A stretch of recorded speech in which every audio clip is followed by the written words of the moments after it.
Bab 16. Kebohongan tentang persatuan. Para pemimpin akan memberitahu Anda banyak kebohongan yang menyangkut masa depan dan mengharuskan Anda untuk bersatu. Akan terjadi kekacauan massal setelah hari pengangkatan, dan banyak orang akan percaya bahwa ini adalah akhir dunia. Anda akan melihat beberapa pemimpin mengikuti histeria ini dan menggunakannya sebagai katalis untuk mendorong agenda setan. Mereka akan memberitahu Anda bahwa akhir dunia memang akan datang, bahwa hilangnya orang-orang adalah sebuah peringatan, bahwa Anda harus bertindak sekarang dan semua bersatu untuk memperbaiki bumi, memperbaiki masyarakat, memperbaiki agama, memperbaiki pemerintahan, memperbaiki keadaan, ekonomi, dan perbaiki undang-undang agar kalian semua tidak hilang juga. Anda perlu memahami bahwa Tuhan memegang kendali sempurna atas ciptaannya, bumi dan segala isinya. Anda tidak perlu khawatir atau berusaha memperbaiki apapun yang Anda anggap salah pada bumi. Jangan percaya pada kebohongan setan tentang malapetaka yang akan datang jika Anda tidak bertindak. Saya tidak bermaksud mengatakan bahwa tidak apa-apa jika kita menjadi pengelola ciptaan Tuhan yang buruk. Maksud saya adalah Anda tidak bisa mengendalikan cuaca atau gempa bumi atau bencana alam lainnya. Tuhan melakukannya setelah pemerintahan Yesus selama 1000 tahun di bumi, yang dimulai setelah masa kesengsaraan. Tuhan akan membuat bumi yang baru bagi kita. Nantikan langit baru dan bumi baru yang Dia janjikan kepada kita. Tetapi hari Tuhan akan datang seperti pencuri pada malam hari, yang mana langit akan lenyap dengan suara yang sangat keras, dan unsur-unsur akan larut dalam panas yang membara, dan bumi serta segala isinya akan terbakar habis. Oleh karena itu, karena semuanya ini akan dibinasakan seperti ini, maka hendaknya kamu menjadi orang yang hidup kudus dan saleh, menantikan dan sungguh-sungguh menginginkan datangnya hari Tuhan, yang akan menyebabkan lenyapnya langit yang terbakar dan kehancuran. Elemen akan meleleh dengan panas yang sangat tinggi, namun sesuai dengan janjinya, kita menantikan langit baru dan bumi baru, yang di dalamnya terdapat kebenaran.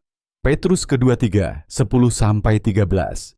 Para pemimpin akan memberitahu Anda bahwa sekaranglah waktunya untuk perdamaian, bahwa Anda dapat mencapai utopia di bumi, bahwa setiap orang harus bersatu dalam satu pemerintahan, dalam satu perekonomian, dan dalam satu agama. Beberapa di antaranya terdengar bagus, tetapi masalahnya adalah kebohongan besar. Manusia berdosa dan tidak akan pernah bisa membawa kedamaian di bumi. Dalam ayat ini kita belajar bahwa antikristus yang merupakan binatang itu akan mengatakan hal-hal yang sama ketika ia berkuasa setelah pengangkatan. Ingatlah bahwa setan yang merupakan naga memberinya kekuatannya. Lalu aku berdiri di atas pasir laut. Aku melihat seekor binatang muncul dari dalam laut, bertanduk 10 dan berkepala 7. Di tanduknya ada 10 mahkota, dan di kepalanya ada nama-nama yang menghujat. Binatang yang kulihat itu serupa dengan macan tutul, dan kakinya seperti kaki beruang, dan mulutnya seperti mulut singa. Naga itu memberinya kekuasaan, takhta, dan wewenang besar. Salah satu kepalanya tampak seperti terluka parah. Luka fatalnya telah sembuh, dan seluruh bumi terkagum-kagum melihat binatang itu. Mereka menyembah naga karena ia memberikan kekuasaannya kepada binatang itu, dan mereka menyembah binatang itu sambil berkata, "Siapakah yang sama dengan binatang itu? Siapa yang mampu berperang dengannya?" Hal ini diberikan kepadanya untuk berperang melawan orang-orang kudus dan untuk mengalahkan mereka. Kekuasaan atas setiap suku, umat, bahasa, dan bangsa diberikan kepadanya. Semua yang diam di bumi akan menyembah Dia, yaitu setiap orang yang namanya tidak tertulis sejak dunia dijadikan dalam kitab kehidupan anak domba yang telah disembelih. Wahyu 13, 1-4, 7-8. Dunia memberikan kekuasaan kepada antikristus atas setiap suku, umat, bahasa, dan bangsa. Itu artinya dia adalah penguasa dunia. Dia menyatukan semua orang dalam satu pemerintahan dan satu ekonomi. Apakah Anda memperhatikan apa lagi yang dia lakukan? Dia membuat semua orang menyembahnya, kecuali mereka yang percaya kepada Yesus. Antikristus juga menjadi dewa dunia. Dalam ayat ini, antikristus adalah orang yang mengucapkan kata-kata menentang Tuhan yang Maha Tinggi. Dikatakan dia berencana untuk mengubah waktu dan hukum. Ini merujuk pada masa-masa suci, seperti Hari Raya Yahudi dan hukum Tuhan. Waktu dan masa setengah masa artinya 3,5 tahun. Selama itulah dia akan menganiaya atau melelahkan orang-orang yang beriman kepada Tuhan. Maka dia berkata, hewan keempat akan menjadi kerajaan keempat di bumi, yang akan berbeda dari semua kerajaan, dan akan melahap seluruh bumi, dan akan menginjak-injaknya, dan menghancurkannya berkeping-keping. Adapun 10 tanduk akan muncul 10 raja dari kerajaan ini. Yang lain akan muncul setelah mereka. Dan dia akan berbeda dari yang pertama. Dan dia akan menurunkan 3 raja. Dia akan mengucapkan kata-kata yang menentang Yang Maha Tinggi dan akan melemahkan orang-orang kudus milik Yang Maha Tinggi. Dia akan berencana untuk mengubah waktu dan hukum.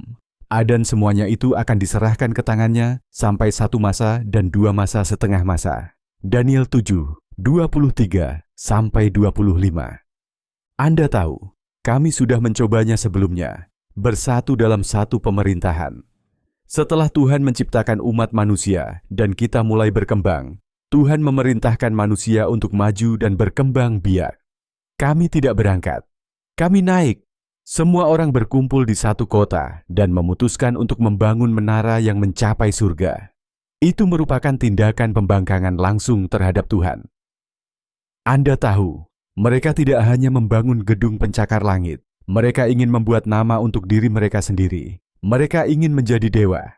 Itulah masalahnya dengan terlalu banyaknya kekuasaan di tangan orang-orang berdosa. Hal ini sampai ke kepala kita, menggembungkan ego kita, dan kita memutuskan bahwa kita pantas untuk disembah. Seluruh bumi mempunyai satu bahasa dan satu bahasa. Mereka berkata, "Ayo, mari kita dirikan sendiri sebuah kota dan sebuah menara yang puncaknya sampai ke langit, dan mari kita cari nama supaya kita tidak tercerai-berai di seluruh permukaan bumi. Ayo, mari kita turun." Dan di sana mereka mengacaukan bahasa mereka, sehingga mereka tidak mengerti bahasa satu sama lain. Maka Tuhan mencerai-beraikan mereka dari sana ke seluruh permukaan bumi. Mereka berhenti membangun kota. Oleh karena itu namanya disebut Babel, karena di sana Tuhan mengacaukan bahasa seluruh bumi. Dari sana Yahweh menyebarkan mereka ke seluruh permukaan bumi. Kejadian 11, 1, 4, 7, sampai 9. Pada intinya, kita tidak berbeda dengan setan. Kita semua adalah orang berdosa. Kita ingin disembah dan menjadi seperti Tuhan, sama seperti setan. Kebohongan setan dapat memuaskan sifat berdosa kita. Saya pikir itulah sebabnya sangat sulit bagi kita untuk melihat kebenaran dan datang kepada Yesus. Hanya Yesus yang bisa memberikan kedamaian di bumi karena Dia sempurna, suci, benar, dan adil. Setelah peristiwa kesengsaraan selesai, Yesus akan melakukan hal ini. Dia akan mendirikan kerajaan milenialnya di bumi ini. Itu adalah salah satu janjinya di dalam Alkitab. Kitab suci ini bercerita tentang Yesus dan kerajaan masa depannya di mana akan ada kedamaian abadi. Karena seorang anak telah lahir untuk kita, seorang putra diberikan kepada kami, dan pemerintah akan berada di pundaknya. Namanya akan disebut Penasihat Ajaib, Tuhan yang Perkasa, Bapa yang Kekal, Pangeran Damai. Pertambahan pemerintahannya dan perdamaian tidak akan berkesudahan di atas takhta Daud dan di dalam kerajaannya untuk menegakkannya dan menegakkannya dengan keadilan dan kebenaran sejak saat itu, bahkan sampai selama-lamanya. Semangat Tuhan semesta alam akan melaksanakan hal ini. Yesaya 9, 6-7.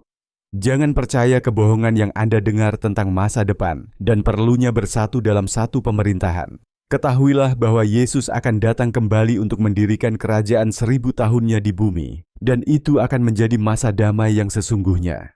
Ketahuilah bahwa Tuhan akan menyediakan langit baru dan bumi baru untuk kita tinggali selamanya. Tempatkan iman Anda kepada Yesus agar Anda tidak kehilangan masa depan yang indah ini.